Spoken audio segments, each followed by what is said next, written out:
Miffi is amazing. I'm just going off the top of my head. She has been a Buddhist from way back when she was a child, and she got to play with Lama Yeshe and Lama Zopa. Um, when her mom got sick, she left um, the oh fashion industry and went Costume home and business. took yes and helped her mom take care of Longray the Longray Tampa Center, and she's been there ever since. Just She keeps feeding everybody's minds with wonderful Dharma, and we are so great to have Miffi. This is anything that you could ever think of, any question you've ever imagined, any bad moment in the day that you want to talk about. There's actually a way to solve this through Dharma and being your own therapist. And Miffi's amazing when it comes to this. So thank you, Miffi, for being with us today. Oh, Shayla, what a lovely introduction, and how nice to see everybody online. Uh, yeah, the looking at the world through Dharma lenses. It's the only thing that we can do, isn't it? But it takes a community of people to help us do it, because normally we just kind of hang on for dear life, don't we? Sometimes it's just by our fingernails, we're barely hanging on and just trying to survive each breath and each situation. And it's really important to take some time out, like we're doing today, to create some space and slow down in our mind, so that we can start looking at things in a different way. We need a complete paradigm shift, because the paradigm we're in at the moment has kept us in samsara. And we can get out of samsara, but we have to change our approach and our view and our vision. And most of the time, because um, we're so put upon by the world, and we're so dominated by our senses and situations, we think we have to change out there. But actually, we don't. Actually, we have to change in here. And often it takes a really extreme situation for us to realize that. And then suddenly we're empowered. Then we realize, oh my gosh, I can change everything. And of course, from a Buddhist point of view, it's not just changing everything for ourselves, but then we realize, wow, if I can change everything for myself, then I can also help others. And so that can be our motivation for today. Let's just take a moment, take a nice deep breath so that you get all oxygenated. Another nice deep breath. And let your body settle, your posture be that nice balance of a straight spine so you feel alert, but then also just releasing the tension from your shoulders and neck. Sitting comfortably, feeling how your posture is supported by your spine. And taking a moment to think how fortunate we are to be able to meet here. All the conducive conditions have come together. How amazing. It's quite rare. So that's not random. We've created the causes for it. We've actually created some pretty spectacular causes. So you can take some confidence from that and just start by feeling pretty happy and lucky. And then from that point of view, then we can set our motivation. Venerable Rabina often talks about the two wings of the bird. And I also like that kind of approach, the two sides of things. So one side, kindness with a heart of kindness. And on the other side, curiosity. And, as beginners, it's easy to be curious. We can be open-hearted and look forward to developing new perspectives and learning new things. And an attitude of kindness and curiosity is also very welcoming for others as well. So it's a great way to just generally go through life, but especially in this class of Be Your Own Therapist. And so then just take a moment to pause and think about the past week. And notice if there was any theme of the week, maybe a karmic theme, maybe an emotional theme. If someone was to ask you, how was the last week? What would you say?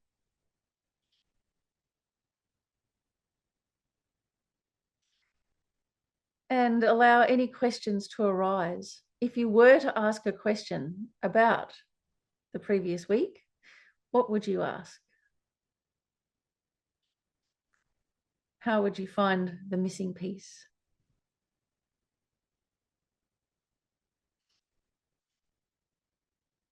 So just letting those questions settle into your mind. Let's see who has a burning issue. I recognize quite a few names now. If you'd like to just raise your actual hand or your virtual hand, then please do. There's got to be someone that's got a burning issue. I know everything's not well in the great land of America.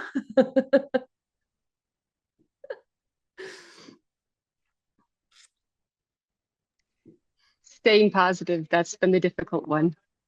Okay. Yes.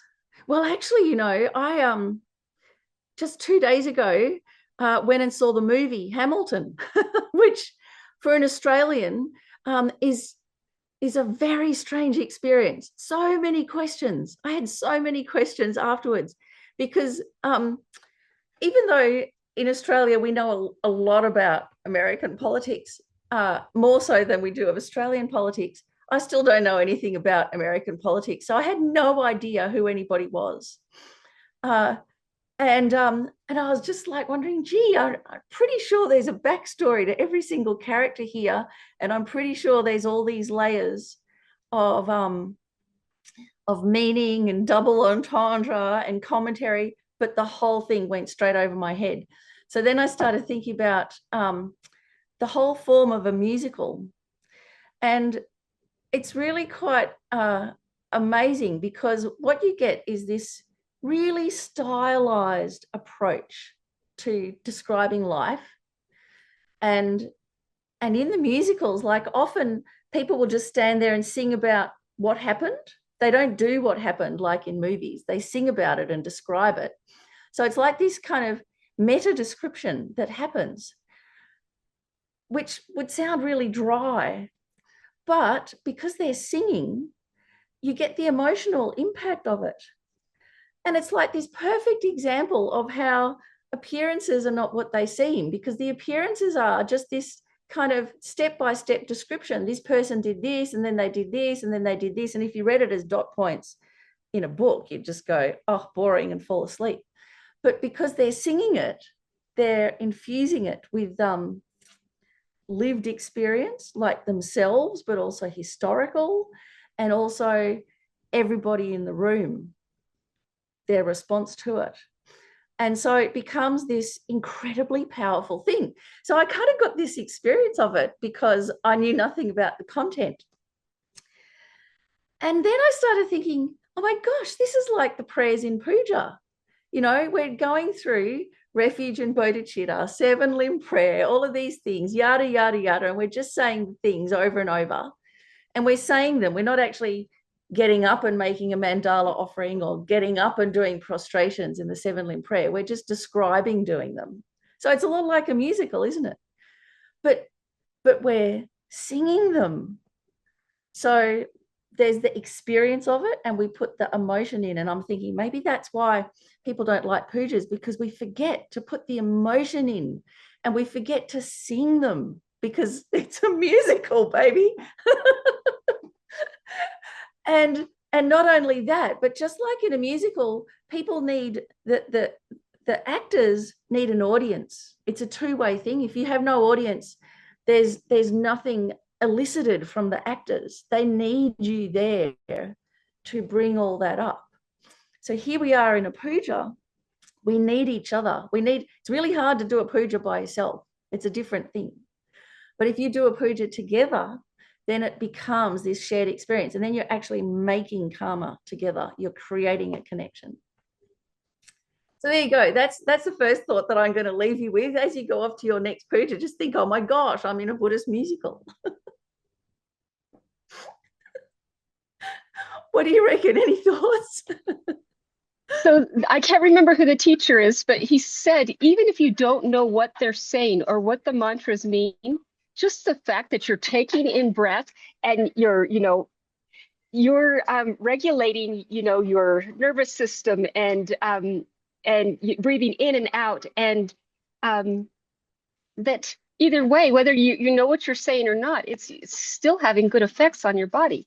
So That's right. It's still affecting you. It's affecting, I mean, in many ways. So that one of the Buddhist masters, and again, sorry, I can't remember who, said that especially like when we recite mantras, because a mantra is like the subtle form of a Buddha, it's a Sambhogakaya aspect of a Buddha. So a mantra is like a living thing of a very subtle form. When we say them, we are literally physically internalizing a Buddha, because it's resonating in our body and our breath is inside us. And so when we're saying a mantra, this is where we actually unite with that enlightened energy and can internalize a subtle form of a Buddha, and stop that sensation of separateness. So yeah, it's going to work whether we understand it or not. And take it back to like opera and musicals. If you've been to an opera, like hardly any of them are in English. I have no idea what they're on. And who could be bothered reading the subtitles, because the story doesn't make any sense either. I mean, once I figured out what the story was, I'm like, you're kidding, this is the story? But going to the opera, I mean, the first time I went to the opera was only a few years ago, because I thought I'd got to figure out what this is all about. And I went to the opera in Sydney Opera House, thought I'd do it well, got the cheap seats. So it must have been the whole row where we were was all the single people getting the cheap seats. And they'd sold them. So it was a person, then an empty seat, and a person, an empty seat, all the way along. And there was one part in the opera where everybody in the row, I just noticed, we all kind of leant forward and burst into tears. It was uncanny. And I'm like, what just happened there? But there was something, the way that she was singing just literally hit a nerve, like an instinctual kind of response of the pain and the emotion in her voice that came out of her throat, that it just hit us like a mirror neuron, and we all just burst into tears. And it was, again, this really uncanny sensation, because on one way I'm like noticing this completely equanimous, and on the other hand I'm crying, going, oh my gosh, I'm so moved. And then I noticed she's crying and she's crying and he's crying. It was just a moment, completely like synchronized swimming. So yeah, we don't have to, especially with things like this, with the power of the object, because they're enlightened objects, enlightened beings. We don't have to understand. They're still going to work on us. It's still going to have an effect on us, whether we intellectually understand or not. So actually, Shayla, that reminds me too that when one of my dear pussycats died just recently, and Geshe Zopa was here, and he blessed the cat. It was very moving. And so, I mean, Geshe Zopa knew I was quite upset about the cat dying. And so he was saying, with the mantras, when you recite mantras or sutras to animals, he said that the blessing and the power of that mantra goes straight in, because animals don't have any intellectual baggage or barriers. They don't have cynicism. They don't have belief or non-belief. It just goes straight in. And so it's really powerful blessing as well. So animals don't understand, but they still get the blessing. Has anyone here been to an opera or a musical? Yeah, you have, Mary? Yeah. I saw Salome at the Met. It was the most incredible performance I've ever seen in my life. Yeah, it's amazing going through a shared experience like that, isn't it? Yes. And I mean, every time I just think, how can we replicate this experience in pujas? I mean, really, that's what we've got to do. That's the whole point of a puja. It has all of our senses involved, doesn't it? It's got the beautiful smells of the incense, the exquisite, delicious food, the chai, beautiful offerings, the music, the tunes, all of this. It's all of our senses that are engaged. And so, how can, I mean, if you've been to a puja of like a couple of hundred or even 1,000 monks or nuns, like it'll blow your head off. But how can we do that in our smaller gompas, have that same experience? It's kind of like, instead of opera, maybe a little chamber group. What we are little chamber groups, but there's still the experience there. We've kind of got to bring the experience and the depth to it ourselves.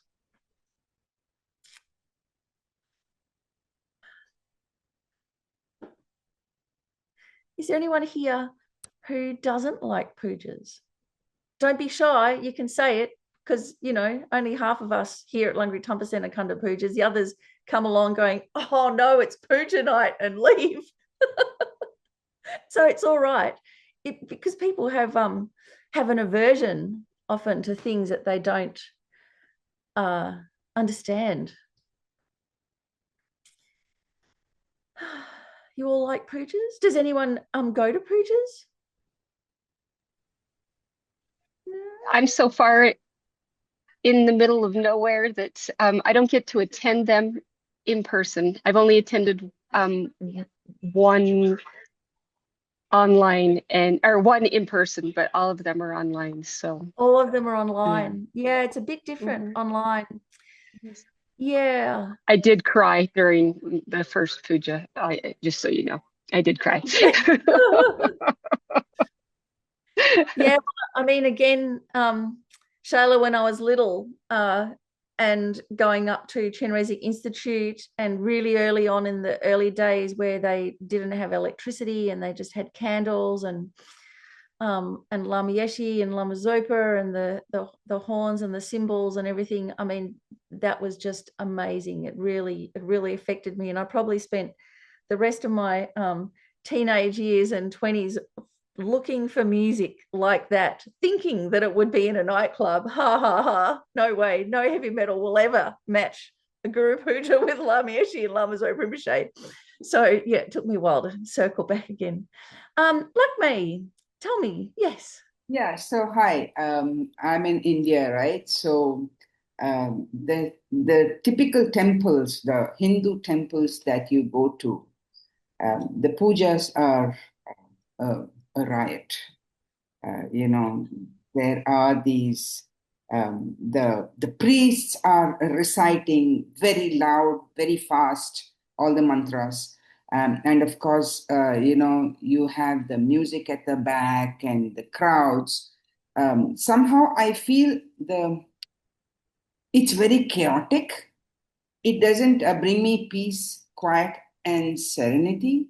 When I go to the Buddhist temples or the prayer centers, it's very calming. Everything is done in such a beautiful way. Somehow I find the other one very violent and literally in your ears, and you want to run away from there. So, it's a whole gamut of things, the way different people worship. So I just wanted to share that. Yeah, I mean, it's a really great point, because it's also to do with what is the point. So the point of a Buddhist puja is to become a Buddha for the benefit of all. That's always the point. And so probably depending on which puja, some are more of a riot than others. So protector pujas, for instance, they're really intense. They're full on, and they, with the drums, it's like the pulse of the universe, so everybody in the end becomes synchronized with that pulse of the drums in protector puja, and that can be quite powerful. And actually I've been to a few protective pujas where they've started off a riot. They've started off, I'd kind of got this sensation like everybody's just like a bunch of drunken gypsies on a wagon wobbling down the road, completely incoherent. No one gets the tune. Everybody's out of rhythm. And at the beginning, I'd think, oh my God, like this is a mess. Something's wrong, but actually nothing's wrong, because that's what, in particular, I think protective prayers are for, that you start off as you are, which is completely discombobulated. And throughout the puja, you start to become aligned. And especially with that rhythm of the drums and the bell and the chanting. And in a way that it pacifies our mind. You're right. So in the end, your mind is, you synchronized with everybody. Everybody's energy becomes literally synchronized. And just like when you sing together, your heartbeats become synchronized. Your karma becomes harmonious together. And yeah, so the way there is a bit different with protector prayers, but so many times right at the end, the last prayers, everybody's together, synchronous. And I'm like, yep, the protector prayers have done their job. They've just taken our erratic energy from the past month and brought it back together again. And like when Lama Zopa Rinpoche was leading retreats, we'd do protector prayers every night. And that was kind of, I mean, we do lots of prayers, but protector prayers as well. And that was because the retreat was so intense. It's like everybody's energy went all erratic every day. So at the end of every day, it was all brought in. But like me as well, like things like Guru Puja are much more calming, aren't they? They're much more, and they're really beautiful. So again, it's not so much a riot of the senses for the sake of the senses, but to bring our attention inwards. So it's kind of harnessing our senses because they're always engaged in something, but harnessing them for this inner work. And maybe that's what the difference is. I'm not sure. But I mean, the end point is that a puja really is a shared meditation, and but it's a meditation that you're really engaged in. And we use the senses then to bring us inwards to this inner experience that's actually even far richer than everything that's happening with the senses in a puja. So I really like pujas too, because of that stylization, that each prayer that you say, if you actually say it, even like Shayla, if you're online, no one can hear you, but you actually say it, you're involved with it, it kind of focuses your energy and it changes you, because as you say it, you can't say it and kind of not feel it. It kind of makes you get involved and changes the environment here in the house. Yeah, that's right. Changes the environment, blesses your pets, everybody around. So like me, I hope you get to go to those calming, beautiful pujas whenever you can. Yeah, I memean, here you have the whole gamut of things, right? In India, you have the whole variety. In fact, I was fortunate enough. Krishna Das was in Bangalore recently. You know of Krishna Das, the bhajan singer. So he played in Bangalore, Delhi, and Mumbai, and there were, I think, over 5,000 people that he sang bhajans to. It was beautiful. Yeah, so that's devotional music, isn't it? Yes. Yes. Yeah. So ages ago, when I was first introduced to the music of Nusrat Fateh Ali Khan, I mean, again, incredible devotional music and just out of this world. So yeah, we need to have that experience of being moved. But I think maybe the Buddhist take of things is that that's not the end point of the experience, that we take that sensation of our mind changing, our whole being changing, and we use that on the path to enlightenment. So we kind of use that. Whereas like when I've been going to concerts and things, the end point is experiencing the concert. That's it. Whereas a puja is like having a concert for a purpose, for something else other than just the experience of the music. It's to change our mind and to bring our mind towards enlightenment. So the devotional music, maybe if we bring our Dharma approach to it, then it can become really powerful. So, for instance, we've just been doing, we just started doing the Vajrasattva Nongdros here under the guidance of Geshe Zopa. And, you know, the visualizations of the Vajrasattva light and nectar showering down on you. So recently I went off to a concert, and I can't even remember what concert it was now, symphony orchestra, really moving and incredible. And I just started thinking, I started doing my Vajrasattva mantras, and I felt like when the music washes over you, that's like when the Vajrasattva's light flows down through you. It changes your whole being, but it's really subtle because music's something that it takes over our whole experience, but it's very intangible. It's not like something's physically hitting us or anything, but our whole experience, our emotions, our body, our mind, often our thoughts stop as well. Conceptuality stops. And I thought, this is the experience of when Vajrasattva's light comes down. That's how intense it has to be, that it changes our entire experience. And it's that subtle and ephemeral as music. How music fills your being, then Vajrasattva's light fills your being. So I had a wonderful concert because I had the whole symphony orchestra with just lots of Vajrasattvas manifesting light, and the whole hall was filled with light. And, you know, there's the big space above the orchestra where up in the background there's the where the organist sits and everything is this kind of like a huge atrium. So I had a massive Vajrasattva filling up all of that space. It's spectacular. Anyway, I think that's probably the only way I can justify spending the eye-watering amount of money that you have to pay to go to a concert, is to use it in the service of the Dharma.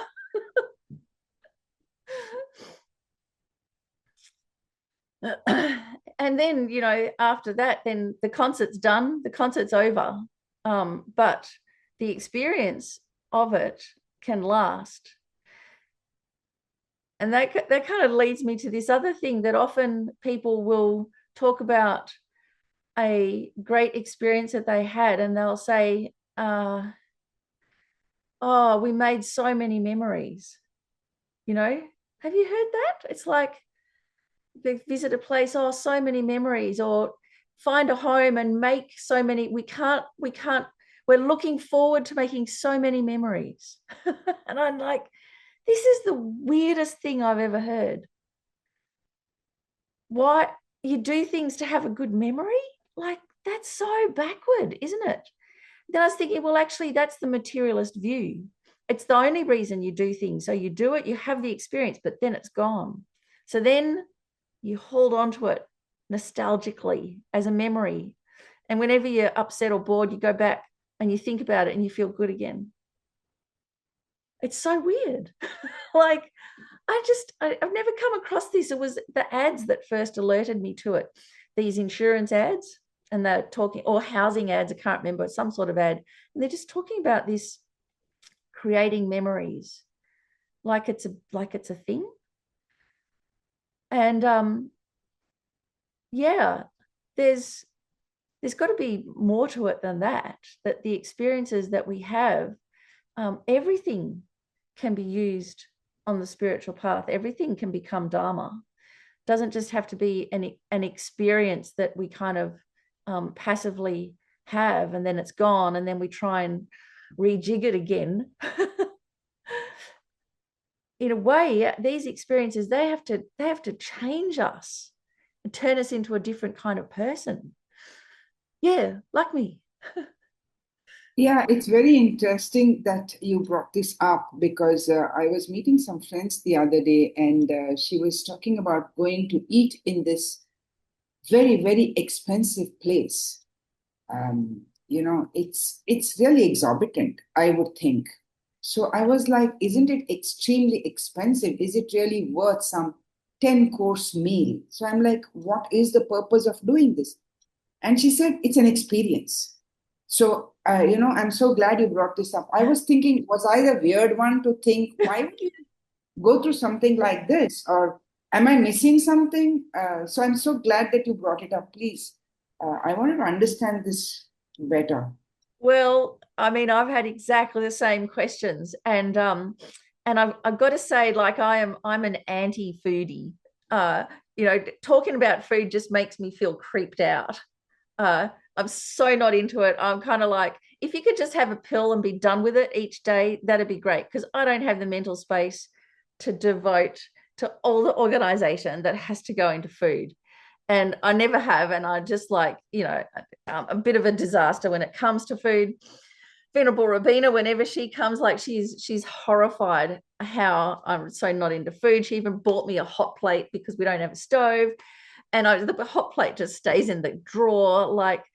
And I'm always shocked by how much people talk about food.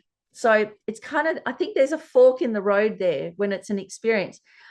Either it's like it's the pinnacle of a materialist life is having experiences and sensual experiences like delicious food. And part of it is that you're in a posh place, you get dressed up, you kind of performing your identity. You have all of the 10 courses. Wow. There's anticipation there. So half of the pleasure is anticipation, isn't it? Spacing it out.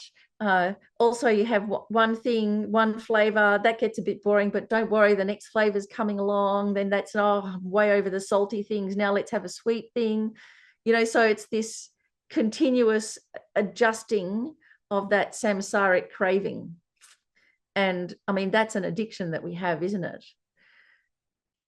So it's the pinnacle of a hedonistic lifestyle. 10-course tasting menu at a posh restaurant. I mean, it's perfect. And often, I mean, if that's it, right? No wonder everybody's so desperately lonely and unhappy and cranky and cynical. If that's it, like if that's what we've got to look forward to, because how often can you do that? And even if you could do it every day, you'd still get bored. And if you can't, you feel ripped off, man, because this is, if this is what life's about and I don't have it, I just want what others have, And then a few hours, and we all know what it turns into in the toilet, don't we? So, here's my money and now I'm turning it into something in the toilet. How are we going to justify that? So then people justify it by, it's more than just a sensual experience. Oh, we're connecting with others or something like that. But we can do that over takeaway chips too.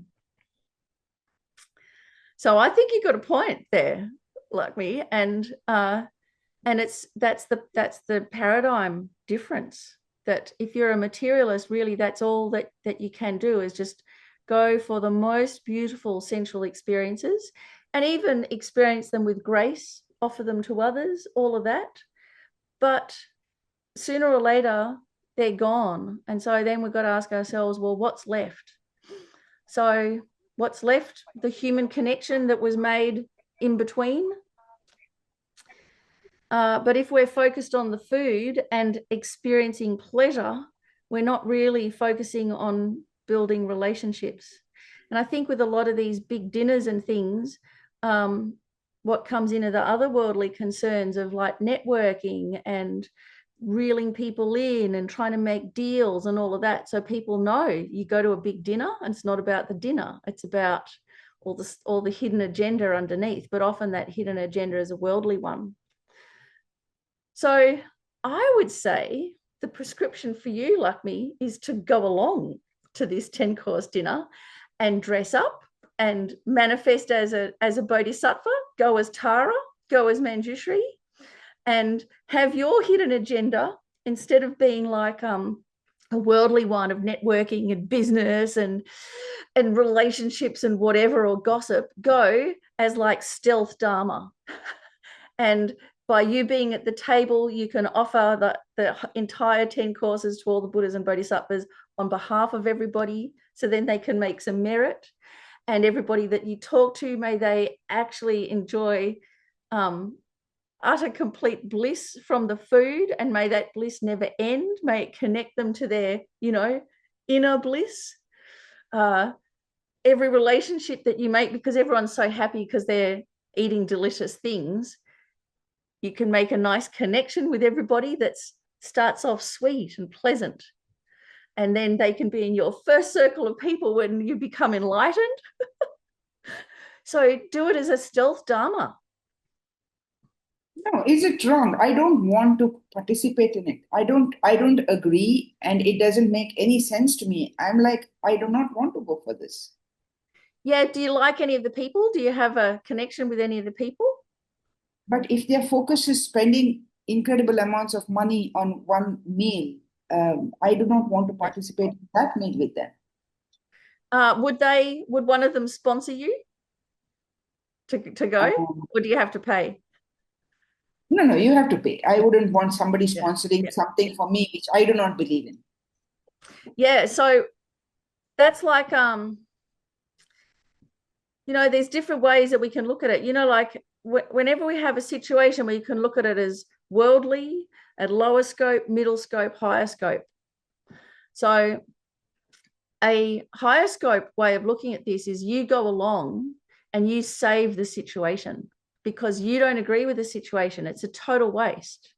It's like it's throwing your money into samsaric pursuits, and it's only going to result in samsaric suffering. That's a given. That's why you feel so uncomfortable. So you, as your bodhisattva attitude, could go and you could save the day by going and offering all of that food on behalf of everybody. So it's not a complete waste.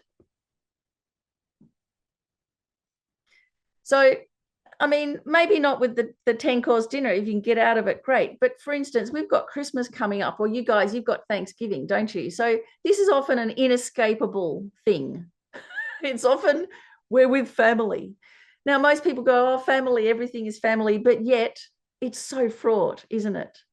So again, we can do the same thing. It's stealth Dharma. You can save the day. You go along, and here is this feast, way too much food, lots of stress, everybody who's karmically connected together in one room. Oh my God, this is like a recipe for complete disaster and digging ourselves deeper into samsara. So you go as a bodhisattva and you think, secretly, stealth Dharma, I'm going to save the day by offering everything here to all the Buddhas and Bodhisattvas on behalf of these people.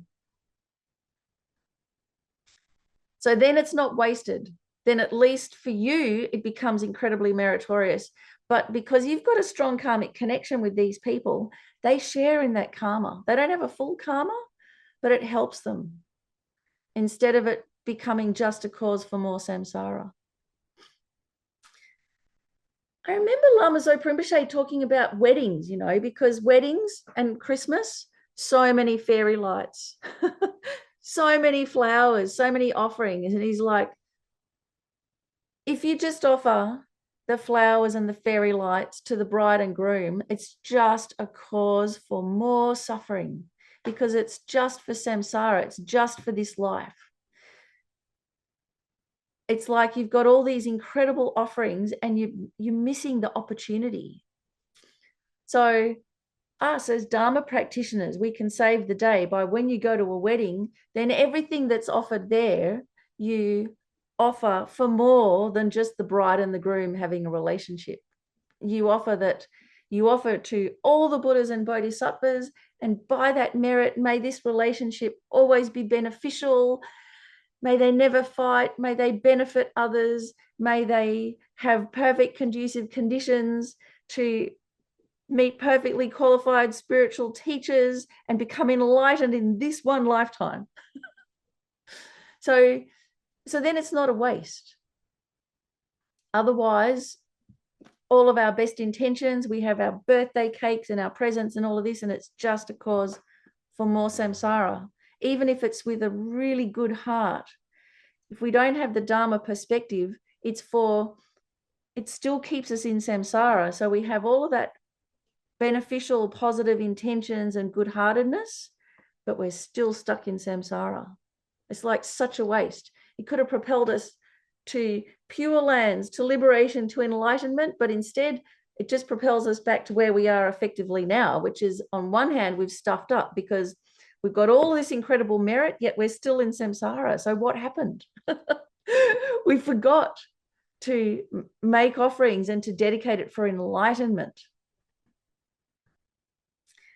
So, Lakshmi, what are your plans? Indian marriages are havoc. A minimum, we have 2-day ceremonies. There are 3 functions. There are, in each function, the least is about 300 people, the maximum being 1,500 people.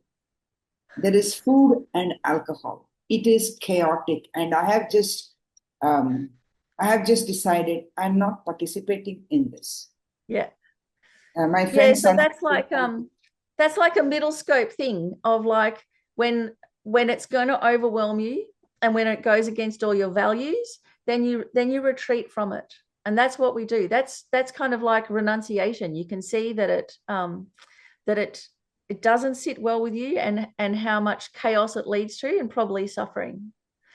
But it doesn't have to, you don't have to always stay with that. You can aim in your mind to take it up a notch, to be able to offer it, even if you don't go, even if you just think about that wedding and you just make prayers for the happy couple, that all of those offerings, may it be an offering to their Buddha nature, and may their union together always benefit and never harm, and you just do that from home till you get comfortable, and then one day you'll be able to go as a bodhisattva and do it the whole time in your mind while you're there in all the chaos.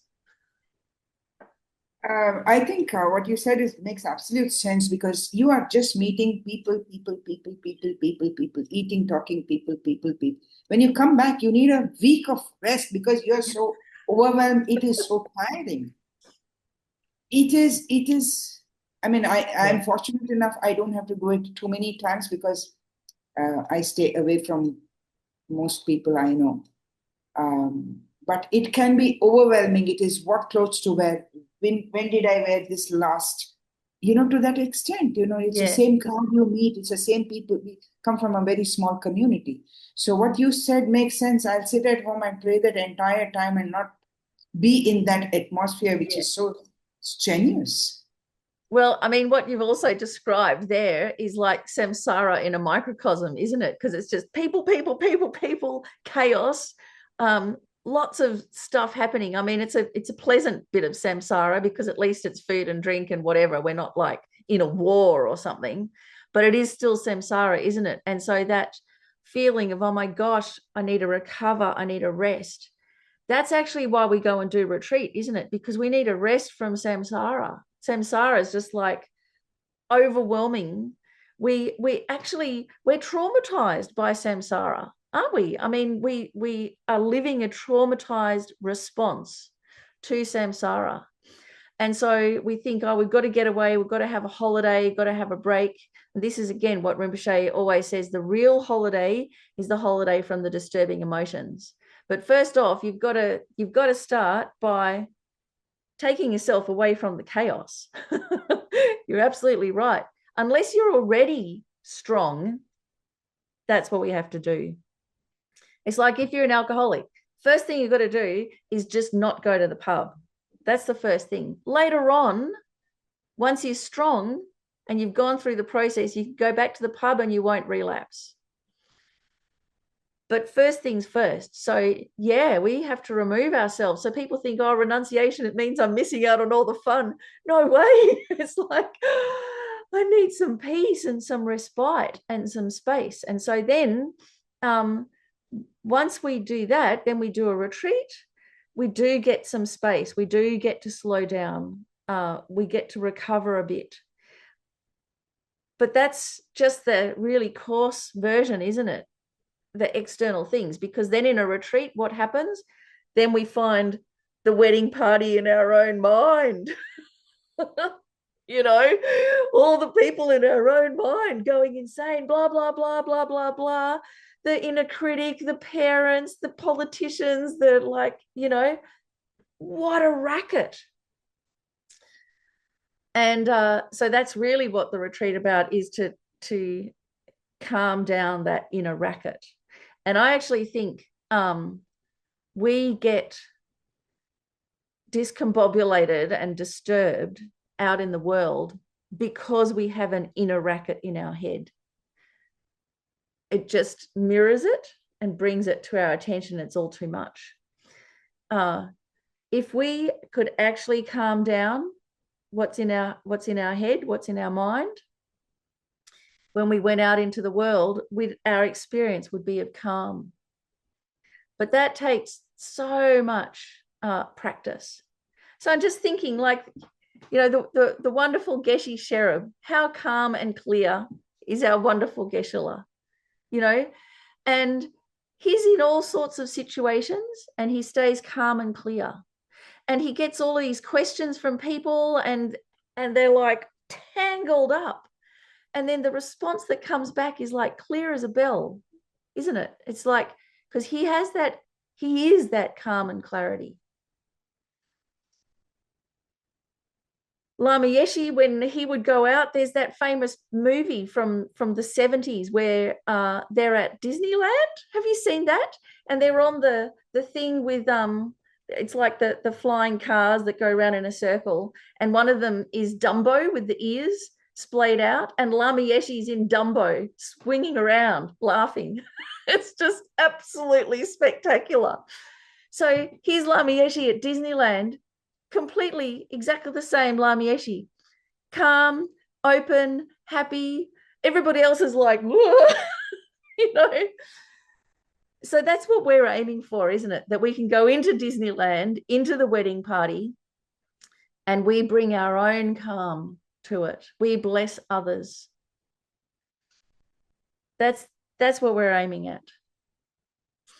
How do we do that? Well, we've got to do a lot of work behind the scenes, isn't it? To actually be able to calm our own mind. And so that wish to just get away from it all, that is the beginning of it. That's the beginning of self-care.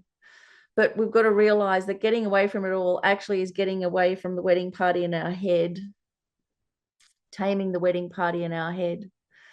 And then a little excursion out into the world every now and again to see how you're going. So, you know, Christmas time, Thanksgiving, that'll be a little excursion. We'll see how we fare, and we'll go, oh, you know, I was fine for about 15 minutes and then I should have left. So you've got 15 minutes of calm and then your calm runs out, because we need more practice, but at least you'll know, you'll get a measure of where you're up to. But that'll only work if you bring that to awareness. And the other thing, absolutely essential before you go to anything, a wedding or a Thanksgiving or a Christmas, is to do the speech blessing. You know, Rinpoche's speech blessing, it's just absolutely essential. If we're going to open our mouth and talk to others, we've got to make sure it's safe. And this is the only way that I found that I can be social at all ever is with the speech blessing, because it means that what you say has the blessing of the Buddhas. It means that anything profound or dharma that you say has power and it goes in.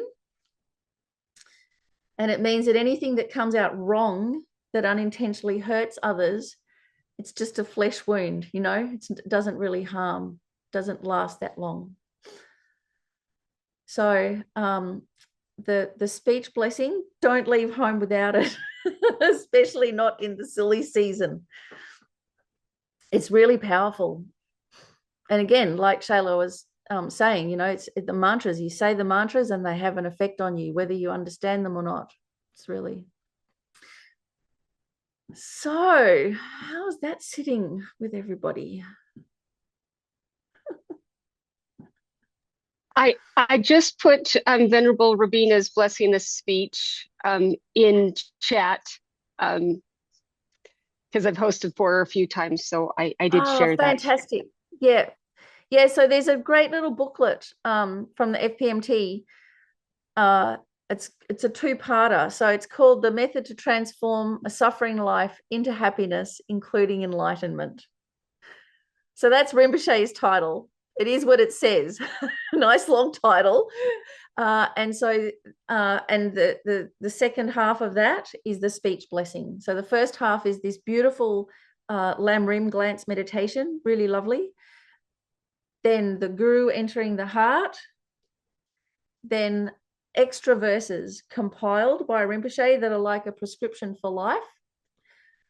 So that's the method to transform a suffering life into happiness, including enlightenment. And then the second part of the booklet is the speech blessing. So you can do them in either order. You do the speech blessing and then the Lam Rim, or the Lam Rim and then the speech blessing, or the Lam Rim, the guru entering the heart, arises the deity, do the speech blessing, and then do the rest of the verses, dedicating your life. But I do that every day. And always bless my speech before a class, because I would be utterly terrified leading a class beforehand if I didn't have that up my sleeve. I just never do it, because I just like going to say whatever comes into my head anyway. I'm like praying whatever I can to the Buddhas that it's going to come out the right way.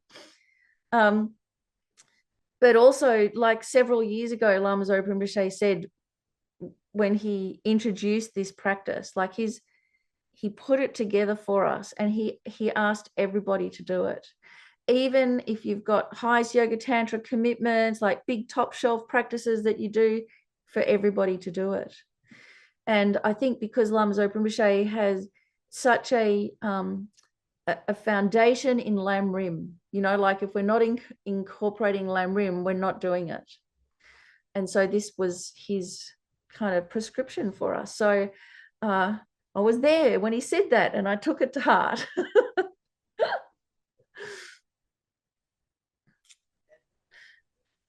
So if you're looking for the document that Miffi's talking about, you'll need to look on the FPMT website. This is just what Venerable Rabina has asked us to share when she does this blessing, this speech. So this is just, I guess, maybe what she's taken away from it. Yeah, probably. Yeah. Well, we've got a couple of minutes. Has anyone else got anything else to add or to say? Yes. I have a question about saying nothing. I'm kind of in a situation where I've chosen not to speak. That whole old adage of, if you don't have anything nice to say, don't say anything at all. And it seems a little childish. Well, saying nothing, it's a cultural thing, and it's also a gendered thing. So, for instance, if you've got a bunch of guys talking and someone says a proposition, anyone who's silent about it is taken as agreeing with it. It's an agreement. If you say nothing, you agree. So that's just generally, it's a gendered thing. With women, you get a bunch of women together talking, someone says something. If you're silent, it generally means you disagree. So silence means you're not agreeing, so you're zipping your lip and being polite about it. So it's it really is a culture gendered thing. And I think in other cultures as well, what you say and what you don't say, it's very much according to that situation, that demographic, that age group. It also changes in terms of if the person that's involved is your superior, your equal, or your inferior. So if they're your boss, it's different if you're silent. If they're someone who's working for you, or if they're younger than you, or your kids or something like that, it's different. If they're an equal, if they're a peer, it's different. So it's not a blanket kind of just, zip your lip. We've got to recognize that by saying nothing, it has an effect. And is it the intended effect? So, of course, the rule of thumb is to refrain from harm. And then if you can help, then do so. That's kind of lower scope, I suppose. We're Mahayana scope. So everything first is whatever we do, we're benefiting others. Whether we say something, we're benefiting others. Whether we're silent, we're benefiting others. That's our guiding light. It goes without saying that we're not going to harm. So then we've got to look at the situation. It's a dependent arising. So how is my silence benefiting others? You might have to do an analysis, Shayla, about like what are the, really look closely at the demographics. That's the dependent arising. And then look at your own demographic, because you're not you. You're thinking, me, I'm zipping my mouth. That's like personal, internal you, probably quite still feeling quite young and a beginner. But you, to those other people, you might be a superior. You might be someone that holds power, or you might be a thorn in their side that triggers them or whatever. So what demographic are you to them?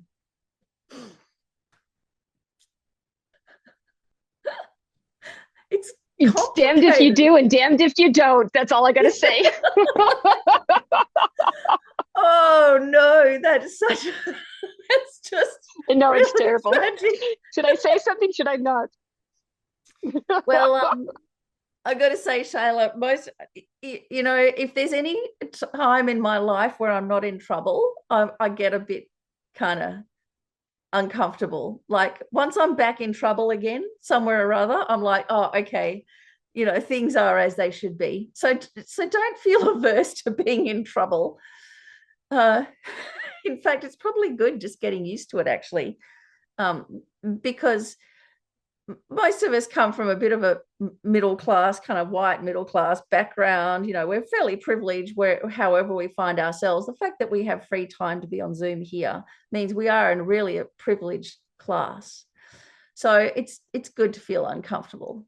It's good for us to not be the goody-goody, because when we're in this fairly comfortable position, we can get sidetracked by just trying to be good, trying to not make conflict or not make waves. And that's a worldly concern. I mean, I can say this because I get sucked into this often. I don't like conflict, and I just don't have courage. And it's not that I am altruistic and don't want to hurt others. I'm frightened of conflict. That's a totally different thing. So we really have to have courage and think, how is this going to benefit others? And whether it's comfortable or uncomfortable, for me, it's irrelevant. Either way, like you said, either way, you're just going to feel something, and that's a feeling, and it'll go. So you'll survive.